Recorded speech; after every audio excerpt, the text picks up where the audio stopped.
C'est une crise qui n'en finit pas, celle que nous observons depuis presque 6 mois entre Alger et Paris, entre Abdelmadjid Tebboune et Emmanuel Macron. Arrestation au QTF, menaces ou encore passe d'armes. Jamais la presse algérienne, française ou encore étrangère n'avait eu autant de matière pour traiter les relations entre ces deux pays jadis partenaires, aujourd'hui ennemis jurés. L'Algérie vient de décider de suspendre ses relations avec la ville de Nice, dans le sud de la France, quelques jours après avoir fait de même avec les villes de Montpellier et puis Marseille. De quoi susciter de vives réactions dans la classe politique française, à commencer par celle des élus du Sud, Éric Ciotti et Christian Estrosi.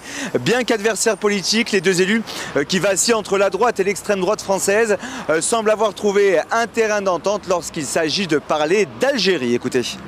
Alger annonce donc suspendre ses relations consulaires avec la ville de Nice. Nous ne pouvons pas accepter que la France soit piétinée par un régime qui fait du marchandage avec ses OQTF. Il n'y aura pas de relations apaisées tant que le régime algérien ne répondra pas à nos demandes légitimes. Qu'ils reprennent les Algériens expulsés, nous n'en voulons pas. Ils veulent le bras de fer, ils l'auront. Nous devons nous faire respecter. J'ai évoqué ce soir, avec le ministre des Affaires étrangères, la nécessité de prendre des sanctions fermes contre l'Algérie après le blocage des formalités administratives et la fermeture des consulats, notamment à Nice. Il est temps de nous faire respecter par l'État voyou algérien.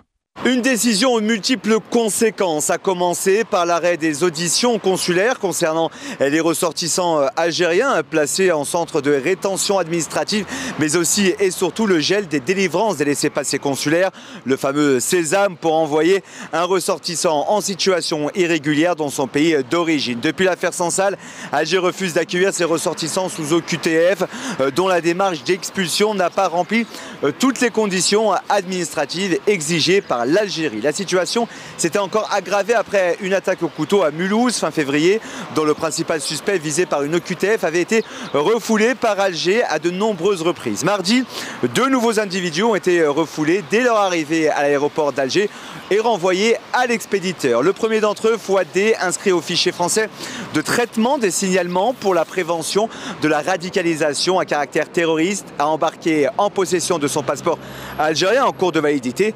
Une fois en Algérie, il a été refusé au motif d'absence de laissez-passer consulaire, tout comme le second, Zinedine Khan, né en 91, qui avait été placé au CRA de Perpignan en février dernier. Une OQTF avait interdiction de retourner en France pendant 18 mois. Ce nouvel épisode risque à nouveau d'aggraver les tensions entre Paris et Alger au plus haut depuis des années, alors que depuis le début de l'année, ce ne sont pas moins de 23 personnes qui ont été renvoyées en France par l'Algérie.